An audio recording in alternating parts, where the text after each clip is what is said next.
우리 사도행전 21장입니다. 17절부터 36절입니다. 꽤 긴 본문인데요. 우리가 36절까지 한번 읽어보겠습니다. 17절에서 26절까지 읽으려고 했는데요. 그래도 본문을 더 이해하기 위해서 36절까지 긴 본문이지만 같이 읽도록 하겠습니다. 우리 방송실에 인터넷이 다 된 건가요? 잘 됐습니다. 예, 같이 봅니다. 예루살렘에 이르니 형제들이 우리를 기꺼이 영접하거늘 그 이튿날 바울이 우리와 함께 야고보에게로 들어가니 장로들도 다 믿더라. 바울이 문안하고 하나님이 자기의 사역을 원하니 이방 가운데서 하신 일을 낱낱이 말하니 그들이 듣고 하나님께 영광을 돌리고 바울을 이르되 형제여 그래도 오는 바에 유대 중에 믿는 자 수백 명이 있으니 다 율법의 열성을 가진 자라. 얘가 이방인들 모든 유대인을 가르치되 모세를 배반하고 아들들에게 할례를 행하지 말고 또 안수를 지키지 말라 한다함을 그들이 들었도다. 그러면 어찌하였고 그들이 필요한 그대가 오는 것을 들으니 우리가 말하는 이대로 하라. 서원은 네 사람이 우리에게 있으니 그들을 데리고 함께 결례를 행하고 그들을 위하여 비용을 내어 머리를 하랍게 하라. 그러면 모든 사람이 그들에 대하여 들은 것이 사실이 아니고 그들의 율법을 지켜 행하는 줄로 알 것이다. 주를 믿는 이방인에게는 우리가 우상의 제물과 피와 옮겨 죽인 것과 음행을 피할 것을 결의하고 편지하였느니라 하니 바울이 이 사람들을 데리고 이튿날 그들과 함께 결례를 행하고 성전에 들어가서 각 사람을 위하여 제사 드릴 때까지의 결례 기간이 남기는 것을 신고합니다. 그 이래가 거의 참에 아시아로부터 온 성전에서 바울을 보고 모든 무리를 충동하여 그를 붙들고 외치되 이스라엘 사람들아 보라. 이 사람은 각처에서 우리 백성과 율법과 이곳을 위반하여 모든 사람을 가르치는 그 자인데 또 헬라인을 데리고 성전에 들어가서 이 거룩한 곳을 더럽혔다 하니 이는 그들이 전에 에베소 사람 드로비모가 바울과 함께 신의 있음을 보고 바울이 그를 성전에 데리고 들어간 줄로 생각합니다. 온 성이 소동하여 백성이 다려와 모여 바울을 잡아 성전 밖으로 끌고 나가니 문들이 곧 닫히더라. 그를 죽이려 할 때에 온 예루살렘이 요란하다는 소문이 군대의 참부장에게 들리매 그가 그의 군인들과 내부장들을 거느리고 달려 내려가니 그들이 참부장과 군인들을 보고 바울 치기를 그치는지라. 이에 참부장이 가까이 가서 바울을 잡아 두 쇠사슬로 결박하라 명하고 그가 누구이며 그가 무슨 일을 하였느냐 물으니 우리 가운데서 어떤 일은 이런 말로 어떤 일은 저런 말로 소리치고는 천부장이 소동으로 말미암아 진상을 알 수 없어 그를 영내로 데려가라 명하니라. 바울이 침대에 이를 때에 무리의 폭행으로 말미암아 군사들에게 들려가니 이는 백성이 무리가 그를 없이 하자고 외치며 따라가미로라. 아멘. 예기 전에 유독 방송실만 인터넷이 안 되었지만 분주하게 왔다 갔다 하는 것 때문에 저도 이상하게 분주하더라고요. 그래서 제가 조금 교동할 때 좀 순서를 좀 혼동했습니다. 여러분 너그럽게 이해해 주시고 오늘 설교 중에 유연함이라고 단어가 나옵니다. 유연하게 이해해 주시면 좋겠고요. 어쩌면 오늘 이 성경 본문은 우리가 깊이 묵상하지 않는 얼핏 이해가 되지 않는 그런 본문입니다. 바울이 예루살렘에 돌아왔고 또 거기에 많은 등장인물이 등장하고요. 또 야고보도 등장하고 또 예루살렘 교회 장로들도 등장하고 또 거기에 참부장도 등장하고 또 바울이 붙들려서 내맞는 그런 장면도 등장하고 여러 모습이 등장합니다. 근데 하나님께서 오늘 우리에게 무슨 말씀을 이 본문을 통하여 하기를 원하시는가 그 부분에서 살펴봤는데 내맞고 또 모든 소문들을 통하여서 오해를 받는 전혀 바울에서 알지 못하는 사람들의 헛소문에 휘둘리는 그런 모습 가운데 저는 여기서 명품 인생이라는 단어를 생각이 났고 그렇게 제목을 붙여봤습니다. 바울의 인생이 정말 명품 인생이 아니고 무엇이겠는가라고 하는 그런 마음이 들었고요. 자, 우리가 그래서 이 깊이 오늘 본문 말씀을 좀 보려고 합니다. 자, 지난주에 우리는 여호와 카데시 계속 여호와의 선거에 대해서 우리가 살펴봤는데 제가 몽골에 가서 이 몽골 벌판을 오가다가 이 하나님의 이름 성호에 대해서 다시 한번 꽂히게 됐고 그래서 4주에 걸쳐서 여호와의 많은 이름 중에서 4가지를 우리가 뽑아서 한번 살펴봤습니다. 그래서 지난주에는 여호와 카데시죠. 거룩하게 하시는 하나님에 대해서 묵상을 했고 그 말씀을 따라 지난 일주일 동안 여러분 모두는 거룩한 삶을 더 입기 위해서 최선을 다하셨으리라 여겨집니다. 아멘인가요? 거룩을 입기 위해서 최선을 다하셨을까요? 아멘? 예, 그러셨을 것입니다. 자, 거룩해지는 것은요, 영광의 길에 들어선 것이고, 또 영광은 거룩함이 완성된 것이라고 할 수가 있겠습니다. 자, 거룩은 그리스도인들이 일상생활에서 나타내야 할 중요한 가치입니다. 우리가 많은 은사들 두고 많은 은혜도 있는데 우리 그리스도인들이 일상생활에서 반드시 드러내야 할 최고의 가치를 딱 하나 꼽으면 바로 거룩입니다. 자, 이 핵심 가치를 높이는 인생이 결국에는 명품 인생입니다.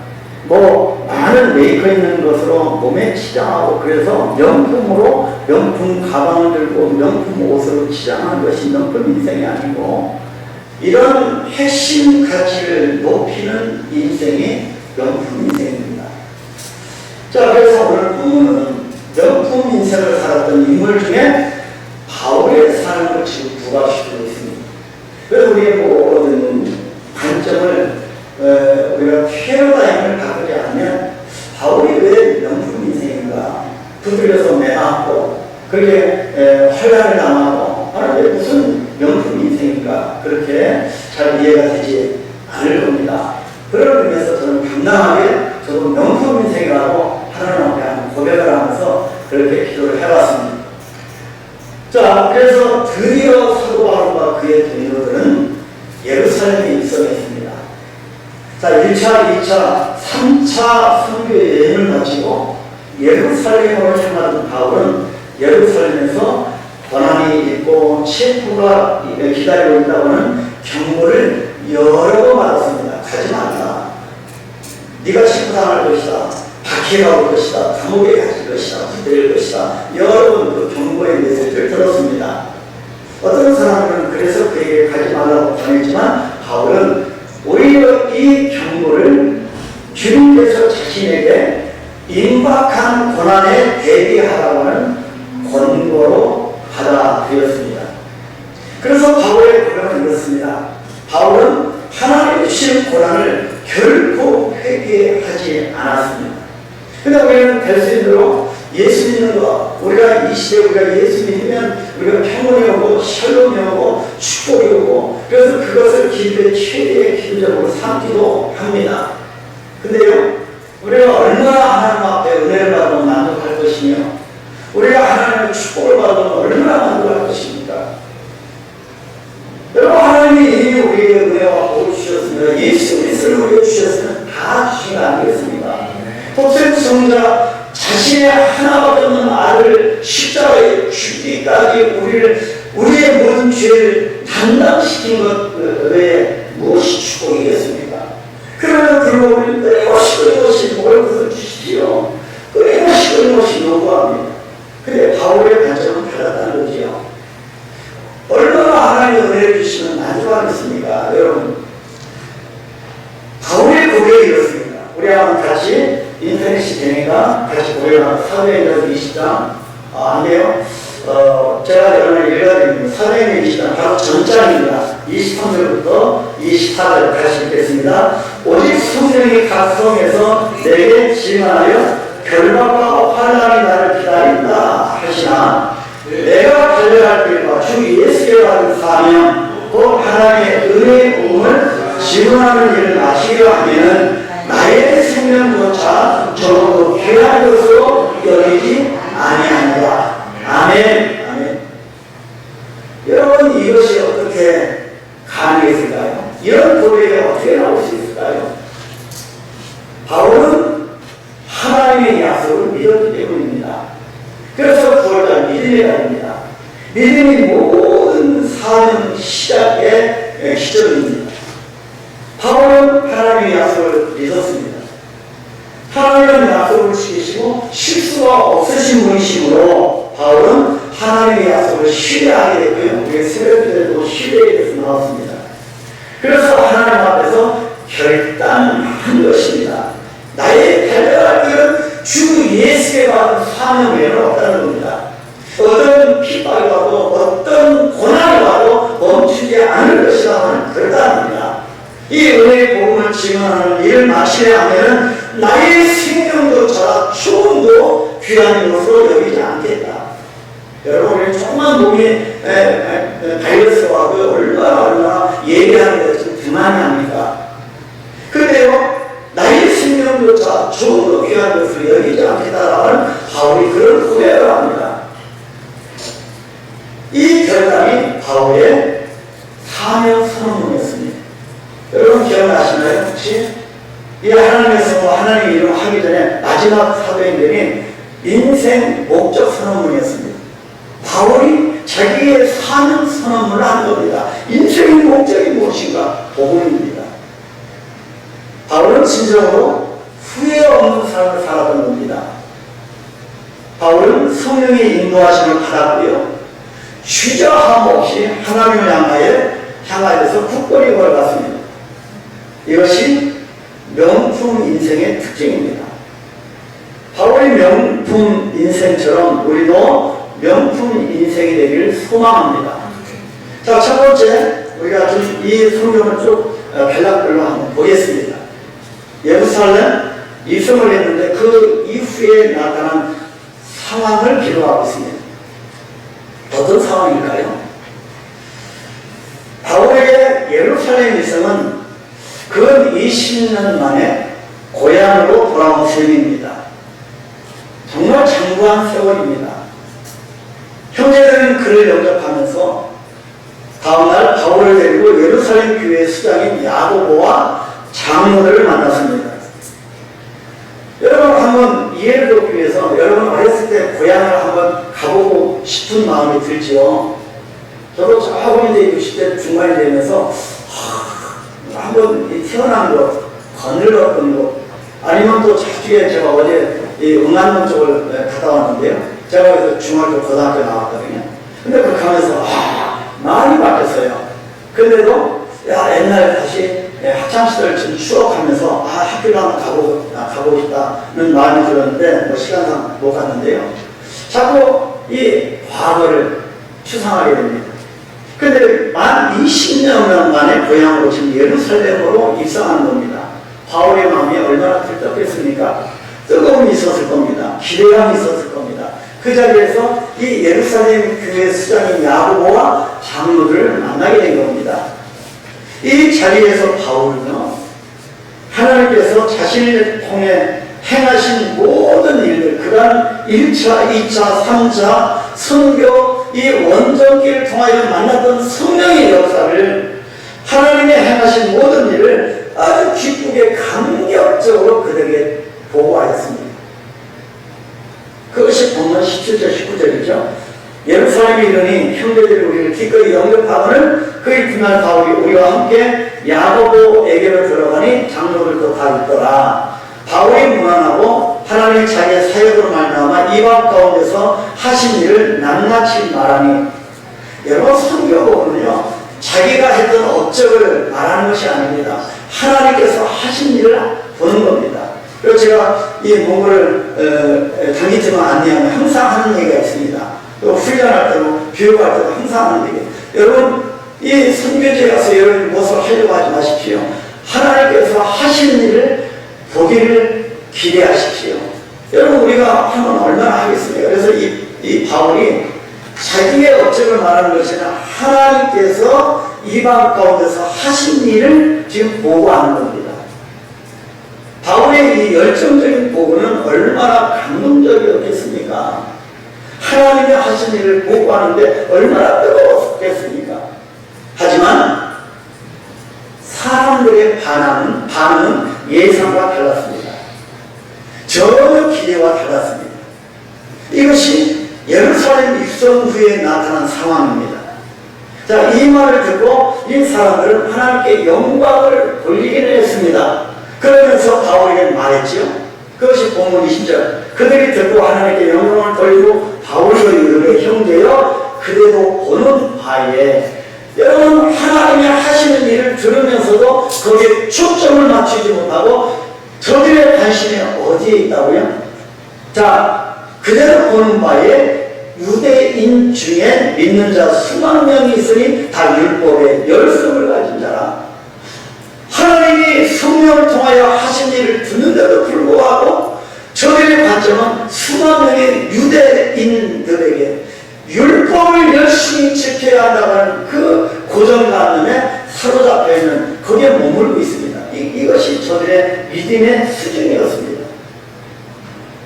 예루살렘 교회 지도자들은요, 하나님의 사역에 대해서 찬양을 했지만 이제는 너무 지쳐서 영적으로 방심하여서 선교 활동에 대한 하나님의 하시는 일에 대한 열정과 뜨거움을 놓쳐버렸던 것 같습니다.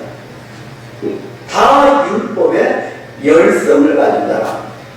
성령의 역사를 보는 것보다 다시 바울이 그렇게 율법을 뛰어넘어서 복음에 대해서 계속 하는 데마다 전했는데 다시 모 교회에 돌아오니 저는 성령의 역사는 별로 관심이 없고 이 율법의 열성을 가진 자들의 관심을 기울이고 있는 수준에 머물러 있다는 것이지요. 예루살렘 교회는 한동안 외부적으로 받기를 받았습니다. 외부적인 문제는 로마 제국에서 비롯되고 로마 제국에 받기를 받았으니까 이건 외부적인 것이고, 자, 내부적인 문제는 여전히 모세의 율법과 문화를 고수하는 유대인 신자들에게서 비롯되었습니다.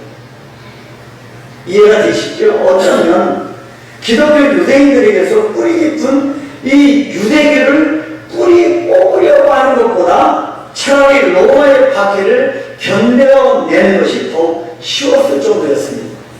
왜 로마의 박해보다 유대인의 이 잘못된 이 복음을 오해하는 저들을 그것을 뽑아내고 그것을 가리키는 것이 더 어려웠다는 것입니다. 이것이 전통의 함정입니다. 여러분, 전통은 참 중요한 겁니다. 그 전통은 잘 계승해야 합니다. 근데 그 전통에 정말 고정관념 때문에 모든 새로움이 망치고 새로움이 들어올 그런 여지가 없는 경우를 우리 많이 봅니다. 그래서 제가 몸에서 얼마 되지 않아서 한국에 와서 얼마 되지 않아서 한국교를 시작하면서 초창기에 제가 가장 강조하는 얘기가 있습니다. 배우자 빼고 다 바꾸십시다. 모든 걸 다 바꾸십시다. 지금까지 되어왔던 모든 걸 바로 그 이유가 이 부분입니다. 예루살렘이 돌아와 보니 고정관념이 있는 겁니다. 유대교 그런 율법에 매몰되어 있는 겁니다. 그래서 제가 초창기에 와서 배우자 말고 다 바꿉시다. 그렇게 얘기하는 겁니다. 여러분, 바꿔야 합니다. 아멘? 유대의 역사가 요세푸스에 의하면, 요세푸스 아시죠? 자, 이 사람이 이렇게 말을 했습니다. 바울이 6월절을 앞두고 예루살렘을 방문했을 당시 전 세계 디아스포라든 전 세계에 흩어졌던 이 약 200만 명의 유대인들이 예루살렘으로 모여들었습니다. 정말 많은 숫자였습니다. 그 중에는 여전히 율법에 대해서 열심히 했던 유대인 기독교인들이 많이 있었는데, 이 사실은 예루살렘 교회 지도자들을 불안하게 만들었다는 겁니다. 저들의 눈치를 봤다는 거죠. 정말 대조적인 그런 그런 상황이었습니다. 반응이었습니다. 바울은 성령 충만 안에서 감격하며 예루살렘으로 돌아왔지만 이제 예루살렘 교회 지도자는 놀랍게도 영적으로 주춤해 있는 상황입니다. 성령이 처음 오순절에 강림하셨을 때에 그 활기차고 뜨거운 열정적인 성도들과는 전혀 다른 모습이었습니다. 이 부분에서 의아한 생각이 듭니다. 이해가 되지 않는 그런 모습이 보여집니다. 예루살렘 교회 지도자들은 왜 이 많은 유대인 그리스도인 무리에 대해서 그렇게 열성적이지 않았을까요? 눈치만 보았을까요? 베드로가 설교할 때마다 수천 명의 사람들이 구원받던 강력한 그 초대교회에 무슨 일이 그 이후에 일어났을까요? 자세히 살펴보면 초기 지도자들과 집사들이 더 이상 예루살렘 교회에 없었고 그렇게 성령으로 충만했던 저들이 지금 예루살렘 교회에 없었고 베드로와 다른 제자들도 그곳에 없었습니다.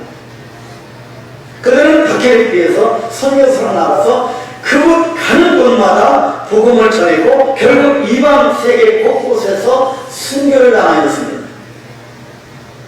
다시 말해서 디아스포라, 흩어진 저들과 초기 지도자들의 순교를 인하여서 하나님의 약속은 성취되었는데 하나님의 나라는 확장되어졌는데 이 영적인 이 성령의 역사가 활발하게 계속되었지만 예루살렘 교회 지도자들은 성령의 인재와 신앙의 원리를 잊어버려서 다음 세대로 신앙을 전수하지 못하였습니다. 예루살렘 교회가 이런 성령의 역사 가운데 부흥 성장하였는데 핍박이 몰려오고 흩어진 저들은 가는 곳마다 복음을 전했고 결국에는 순교한 사람도 많이 나와서 하나님의 일들이 그렇게 나라가 확장됐는데 이 예루살렘 교회는 바울이 돌아와 보니 영성을 잃어버린 겁니다. 감히 제가 한국교회를 논할 그런 존재는 못 됩니다. 근데 많은 사람들이 뜻을 갖고 있는 분들이 염려를 합니다. 과거에 해서 우리 한국교회가 영성을 잃어버리겠다. 야성력을 잃어버리겠다. 이 성령의 강권의 역사를 놓치고 있다. 우리 한국교회는 예외일까요? 이 유대교의 이 율법에 매몰된 그런 모습은 아닐까요? 내가 지금까지 신앙생활에 대한 그런 고정관념에 매몰된 그런 모습은 아닐까요? 그래서 오늘 저는 여러분의 고전적인 설교를 하고 싶습니다.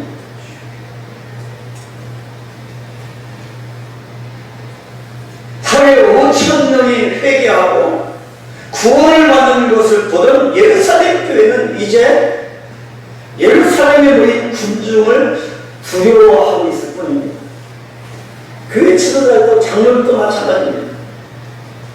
그래서 이 시점에서 우리는 다시 한번 한국교회가 나아가야 할 그런 방향성을 다시 한번 설정해야 되지 않을까 싶습니다. 자, 미국 교회 예를 들어서 좀 뭐하지만 브룩힐스라고 하는 교회가 있습니다. 그건 대단히 유명한 교회는 아닙니다.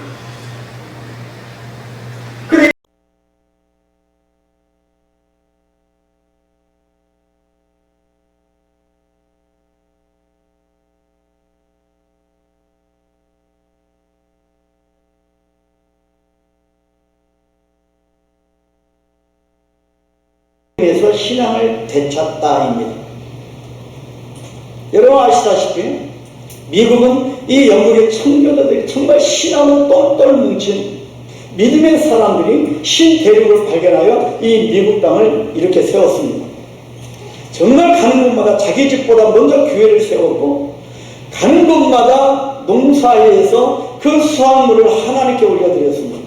그래서 지금 이 시대에 저 미국이 건설된 겁니다. 그래서 정말 감사한 것은 여러분 지금 미국 대통령이 뭐 괴짜이기도 하고 그렇잖아요.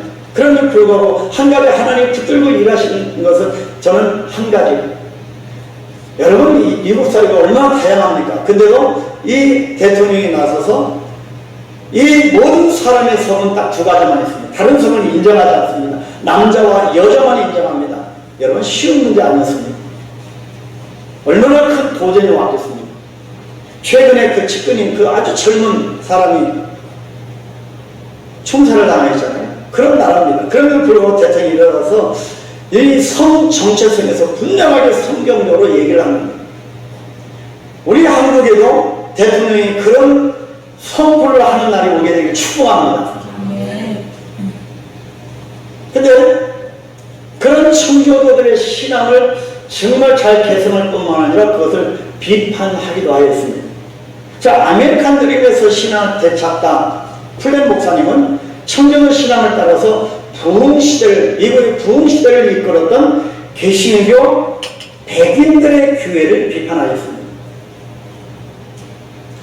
백인들의 고유한 전통을, 고유한 그런 것을 지키려고 다른 세력을 전혀 유입을 허용치 않은 그런 교회를 비판했습니다. 왜 이렇게 말을 합니다. 우리는 신앙 전수에 실패했습니다. 이제는 아무도 교회를 두려워하지 않습니다. 오직 교회만이 세상을 두려워합니다.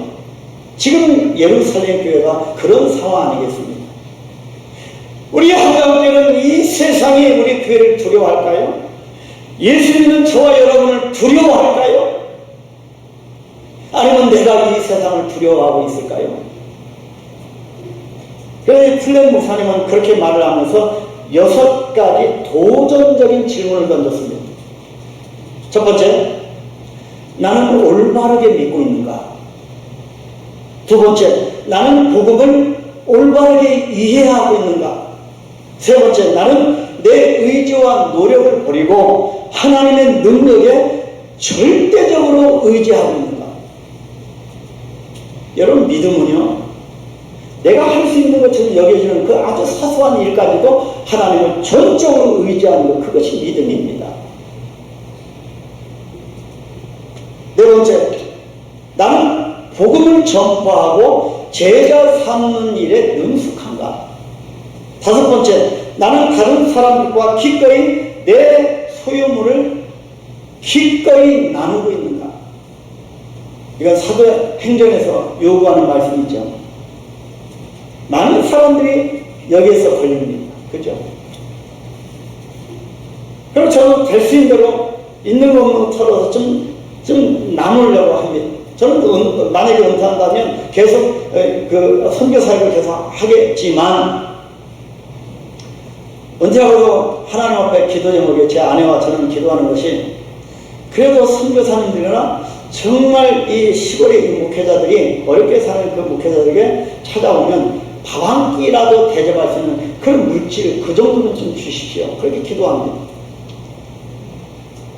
다른 사람들과 기꺼이 내 소유물, 재산을 나누고 있는가입니다. 마지막 6번째는, 나는 복음이라고 하는 궁극적인 선물을 위해 기꺼이 목숨을 걸고 있는가? 목숨을 걸고 있는가입니다. 여러분, 교회와 그리스도인은 성경에 기초한 신앙에 대해서 세상과 결코 타협해서는 안 됩니다.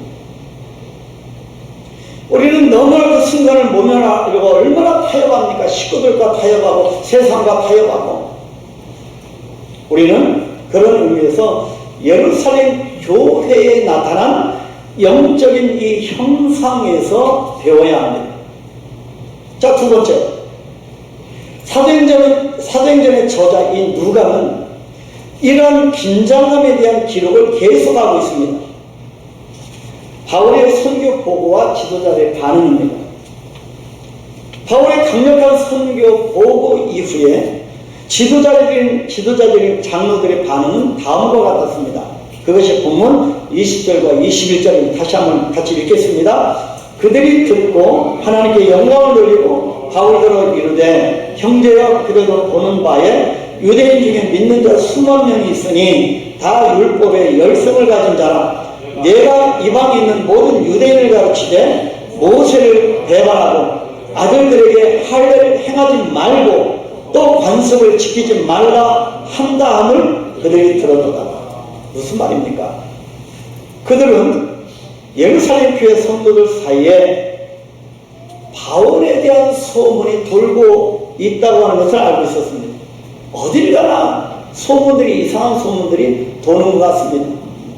이 소문들은 바울의 사역에 대해서 세 가지를 말하고 있었습니다. 뭐 어느 교회나 교회가 세워지면 초창기에는 정말 그 소문들의 홍수가 너무 사람을 진을 빼놓습니다. 자, 세 가지인데요. 뭐라고 합니까? 바울은 유대인들에게서 모세에게서 배반하고 돌아서라고, 그걸 첫 번째 소문이었고, 두 번째는 자녀에게 할례를 행하지 말라고 했다고 하는 소문, 또 세 번째는 유대인의 관습대로 살지 말라고 그렇게 설교했다고 하는 것입니다. 이러한 소문은 사실이 아니었고요, 잘못된 오해였습니다. 그런데 여러분, 정말 우리가 균형 잡힌 삶을 살기 위해서는 어떤 얘기가 있으면 반드시 그 출처와 근거와 양쪽에 다 들어야 합니다. 정말 사람의 이야기는 신중해야 합니다.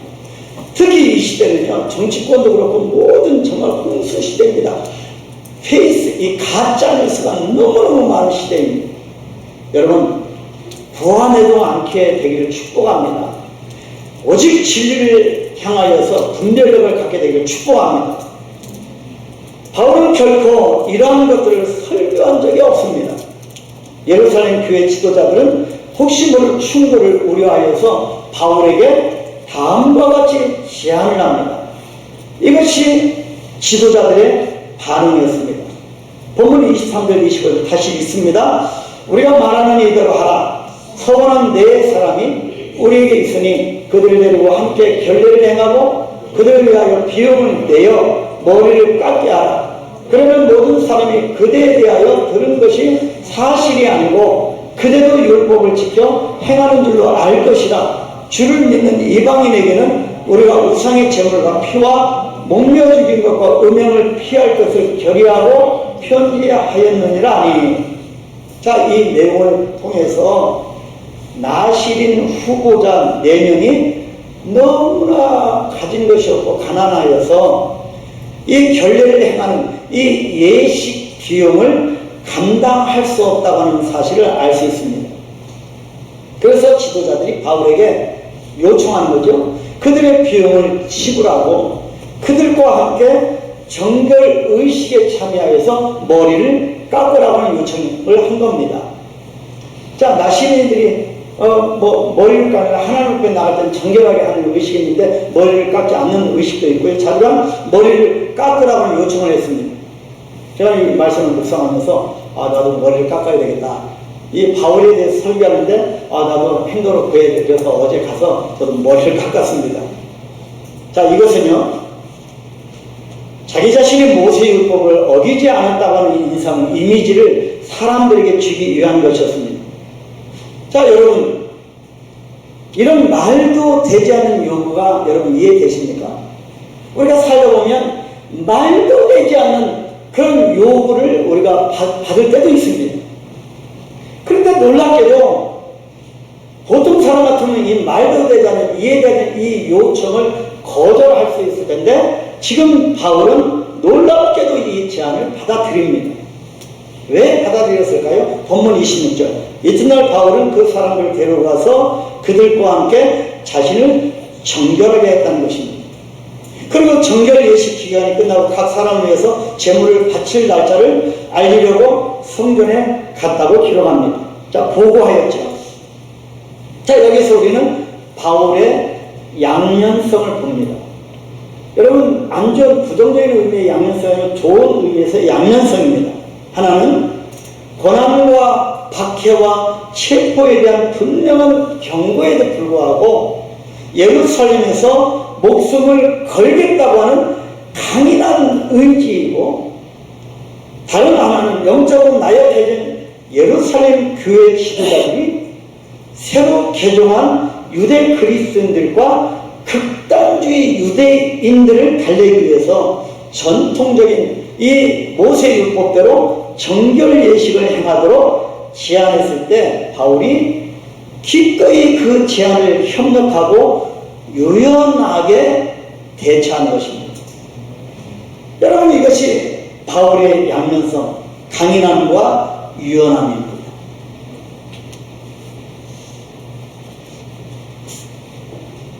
자, 바울의 이 양면성, 그 강인함과 유연함에 우리는 깊은 감명을 받게 됩니다.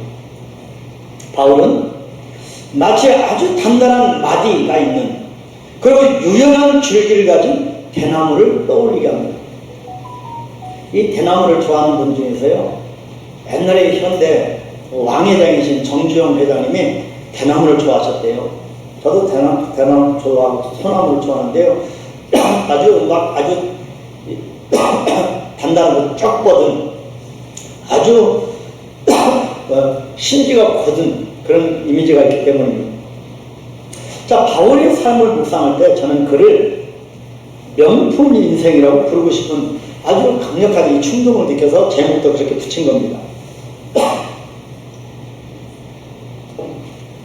이 바울의 인생의 말은 명품 인생이 아닐까?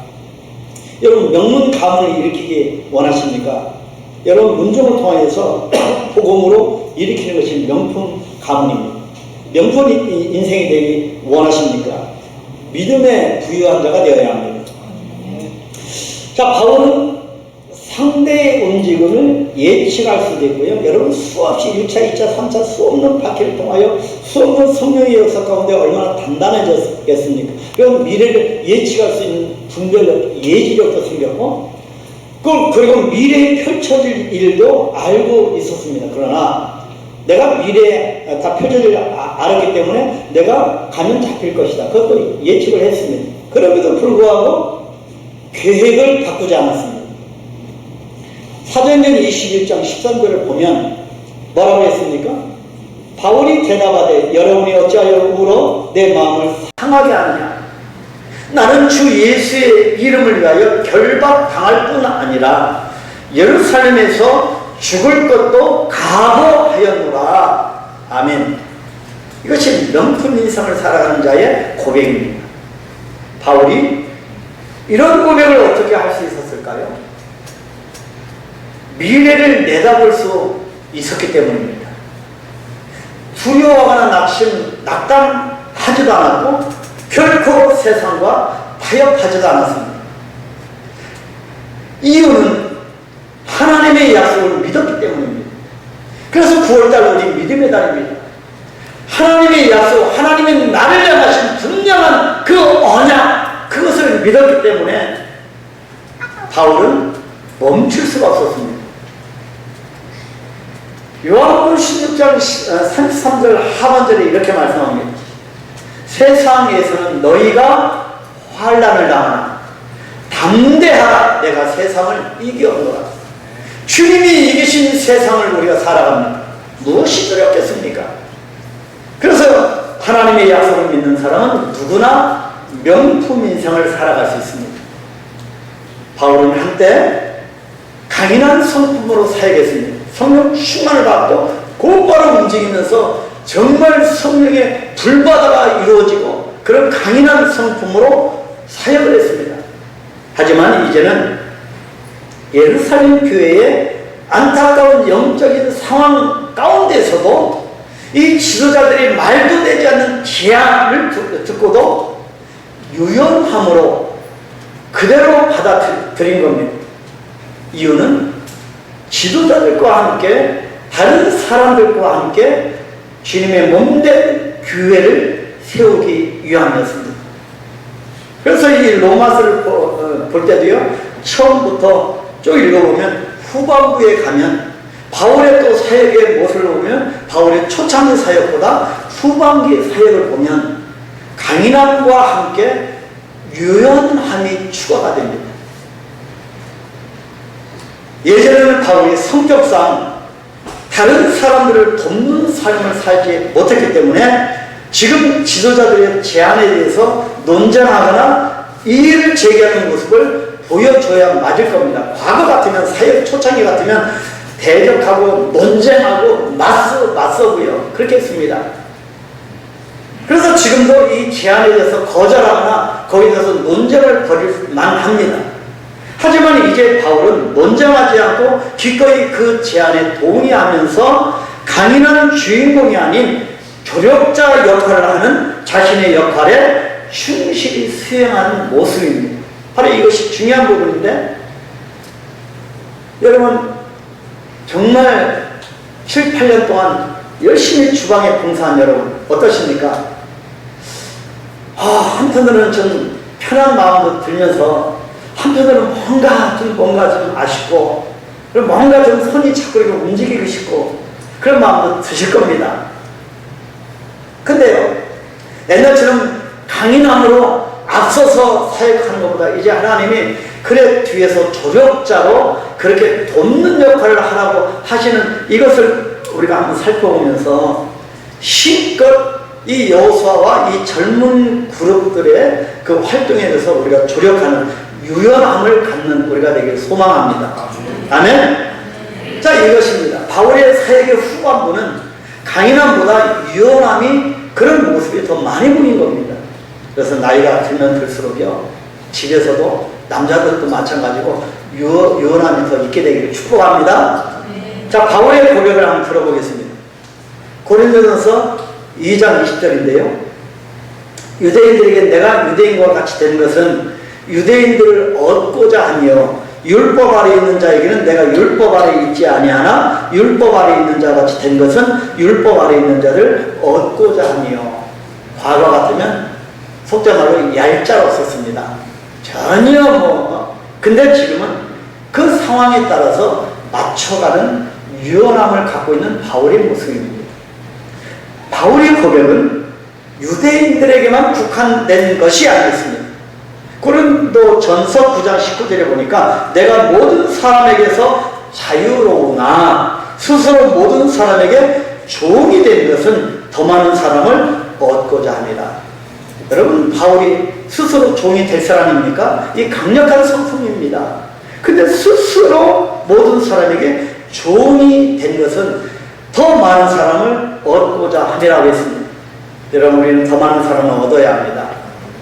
아브라함셀, 사라셀, 모세셀, 다윗셀, 우리 모두는 더 많은 사람을 우리는 얻어야 합니다. 이것은 좀 유연함을 갖춘, 좀 연륜이 있는 그런 사람들의 그런 몫입니다. 그래서 우리는 유연함을 가지고 다음 세대들에게 우리가 모든 것을 받아들이고 저들을 돕는 조력자가 되어지는 놀라운 역사가 있게 되기를 소망합니다. 바울이 어떻게 이처럼 유연한 사람으로 변할 수가 있었겠습니까?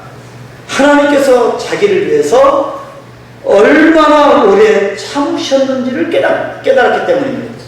여러분, 하나님이 나를 위하여 얼마나 길이 참으셨을까? 여러분, 자녀들이 나중에 크면, 아이를 낳아보면 부모의 마음을 이제 알겠다고 고백하는 것을 여러분 듣잖아요. 저는 어제도 들었어요. 근데요, 하나님도 마찬가지입니다. 우리 아버지 하나님은 길이 참으신 겁니다. 우리 연약함과 우리 넘어진 것 그걸 보고도 길이 참으시는 겁니다. 바울이 지금 이런 유연한 사람으로 바뀐 것은 하나님이 나를 위해서 길이 참으셨는가를 깨달았기 때문입니다. 이제는 바울이 다른 사람들을 격려하고 그들이 명품 인생이 되도록 그렇게 살도록 세워주는 조력자, 유연한 사람이 된 것입니다. 사랑하는 우리 성도 여러분, 명품 인생을 사는 사람들이 누구일까요? 주님의 인도하심을 따라서 복음의 길로, 진리의 길로 나아가는 사람들입니다. 이런 사람은 주님의 눈으로 세상을 바라보기 때문에 자신의 길을 묵묵히 걸으면서 다른 사람과 비교하지도 않고 쉽게 흔들리지도 않습니다. 또 주님 안에서 행복할 수밖에 없습니다. 명품 인생을 사는 사람들은 돕는 조력자의 역할에도 만족하고 항상 다른 사람을 격려하며 세워주는 사람입니다. 여러분들이 하나님의 은혜를 받고 있다면 그 은혜를 다른 사람들과도 나누어야 합니다. 이것이 명품 인생입니다. 사도행전에 등장한 바나바의 삶은 훌륭한 명품 인생의 본보기였습니다. 그래서 많은 사람들은 바울에게 초점을 맞추고 바울 인생을 연구하고 바울을 더 흠모하지만 어쩌면 하나님 나라에서는 바나바의 사역을 못지 못한 중요한 사람으로 그렇게 세워주시는 것입니다. 예루살렘 교회의 제안에 동의하고 순종한 이 바울에 대한 오늘 본문 말씀을 읽으면서 저는요, 예루살렘 교회 지도자들에게 바울을 맨 처음 소개했던 바나바를 떠올렸습니다. 누구도 이 바울, 초창기의 바울, 얼마나 강력했던지 누구도 환영하지 못하는, 접근할 수 없는 이 바울을 교회 지도자들에게 소개했던 사람이 바나바였습니다.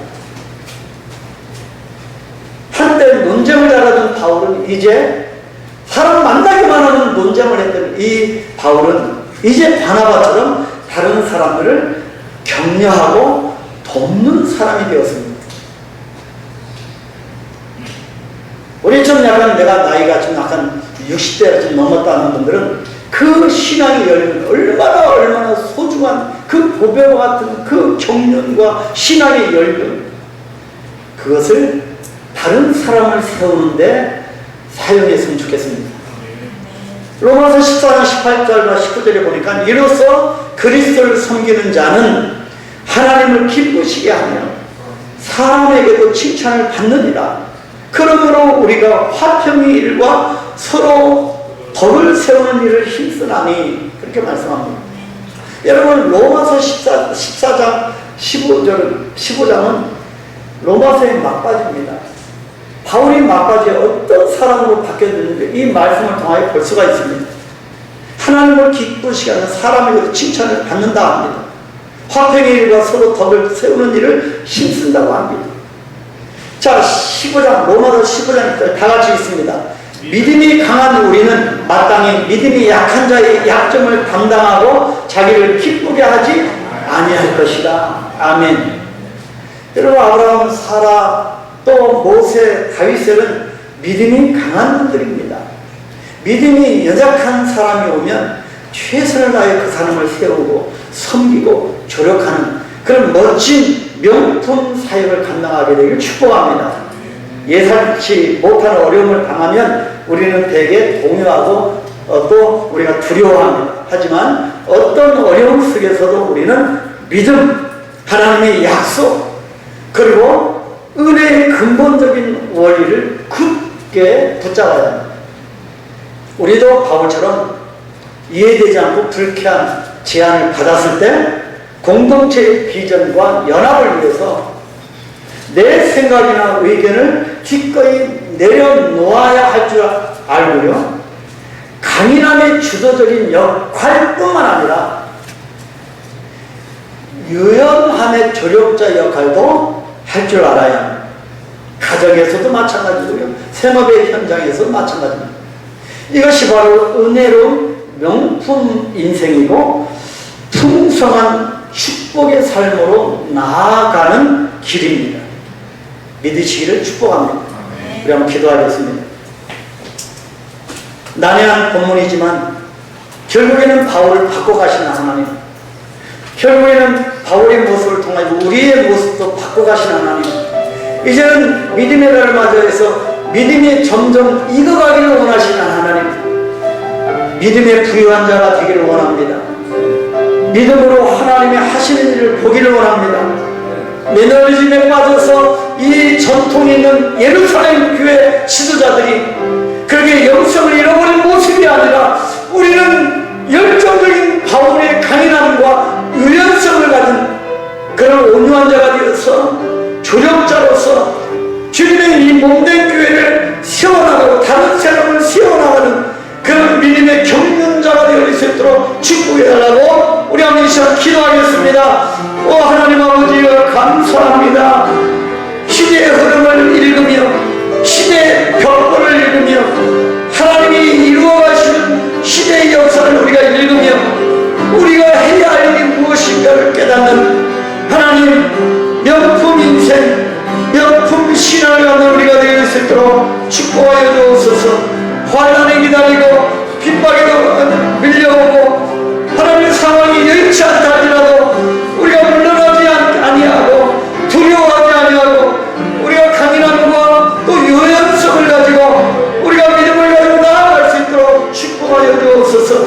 우리 모든 그리스도의 군사가 된 우리를 통하여 한강교회가 우리를 통하여 사람이 세워지기를 원하며 하나님 아버지여 사람들이 몰려오게 하시고 하나님의 갈급한 영혼들이 우리 교회에 찾아왔을 때 우리가 주님의 사랑으로 그들을 세워나가며 하나님 우리 한강교회와 부흥의 길로 나아갈 수 있도록 축복하여 주시옵소서. 하나님이 역사하시고 성령으로 충만하여 성령으로 운행하는 강권적인 성령의 역사가 나타나는 그런 교회가 되기를 소망하오며 우리 교회와 성도들 각 가정과 저들의 생업의 현장에 성령의 충만한 역사가 있게 하여 주옵소서. 그러하여 울며 기도하고 말씀을 붙들고 승리하는 우리의 삶이 되어질 수 있도록 축복하여 주시옵소서. 예수님의 이름으로 기도하옵나이다. 아멘. 우리 한번 마귀들과 싸울 제가 믿음으로 찾아와 고백합니다.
이제는 우리 주 예수 그리스도의 은혜와 하나님의 그 크신 사랑하심과 성령님의 위로 교통 능력의 충만하심이 명품 인생의 길을 걸어갈 우리 한강교회